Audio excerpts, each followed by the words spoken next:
ప్రస్తుతం online shopping యుగం. మీరు ఏదైనా చిన్న లేదా పెద్ద వస్తువులను కూడా మీ ఇంటి నుండి కొనుగోలు చేసుకునే సౌకర్యం వచ్చేసింది. అలాగే కొనుగోలు చేసిన వస్తువులు నేరుగా మీ ఇంటి వద్దకే డెలివరీ చేయబడతాయి. అలాగే ఆన్లైన్ షాపింగ్ రంగంలో అమెజాన్ చాలా ఫేమస్ కంపెనీ. కాబట్టి మీరు చాలా మంది అమెజాన్ ఆన్లైన్ షాపింగ్ యాప్ను ఉపయోగిస్తూ ఉంటారు. ఈ కంపెనీ లోగో మీకు తెలుసు. అయితే మీరు ఎప్పుడైనా దాని లోగోని గమనించారా? కంపెనీ లోగో వక్ర బాణం కలిగి ఉంటుంది. అయితే అమెజాన్ లోగోలో బాణం ఎందుకు ఉంది? ఈ బాణం అంటే ఏంటో తెలుసా? అమెజాన్ లోగో అంటే ఏంటో మీరెప్పుడైనా ఆలోచించారా? నిజానికి దీని వెనుక ఒక గొప్ప సందేశం ఉంది. అది బహుశా కొంతమందికి మాత్రమే తెలుసు. మరి ఈ అమెజాన్ లోగో అర్థమేంటో ఇప్పుడు తెలుసుకుందాం. అమెజాన్ లోగో గురించి తెలుసుకునే ముందు అమెజాన్ వెనుక ఉన్న వ్యక్తులను చూద్దాం.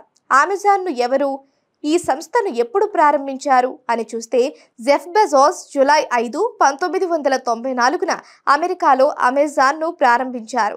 అల్లిమా ఆన్లైన్ షాపింగ్ ప్రపంచవ్యాప్తంగా విస్తరించింది. దీని లోగో కూడా ఎప్పటికప్పుడు మారుతూ వస్తోంది. లుక్ ఏ అనే వెబ్సైట్ ప్రకారం ఈ రోజుల్లో మనం చూస్తున్న లోగో 2000లో డిజైన్ చేసి మళ్ళీ అమల్లోకి తెచ్చారు. అంతకు ముందు మరొక లోగో ఉంది.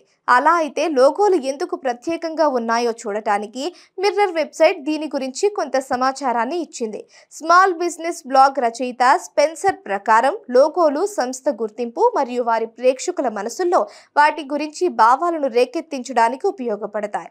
అమెజాన్ లోగో కూడా అదే పని చేస్తుంది. ఇది చాలా సులభం, కానీ సందేశాన్ని అందించడంలో చాలా ప్రభావవంతంగా ఉంటుంది. లోగోలో వ్రాసిన అమెజాన్ అనే పదం నిజానికి ప్రపంచంలోనే అతిపెద్ద పొడవైన నది.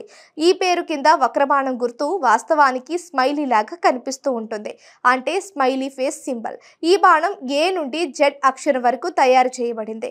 అది ఏ నుండి జెడ్ వరకు చూపబడుతోంది. దీన్ని బట్టి మీరు లోగో అర్థాన్ని అర్థం చేసుకోవాలి. ఈ కంపెనీ ఏ నుండి జెడ్ వరకు అన్ని లభిస్తాయని చెప్పడమే ముఖ్య ఉద్దేశం. ఒక్క మాటలో చెప్పాలి అంటే మీరు అమెజాన్లో మీకు అవసరమైన ప్రతి వస్తువును పొందుతారు. ఈ కారణంగా ఈ లోగోలు ఏ నుండి జెడ్ వరకు క్రాస్ యారో సింబల్ను డిజైన్ చేశారు.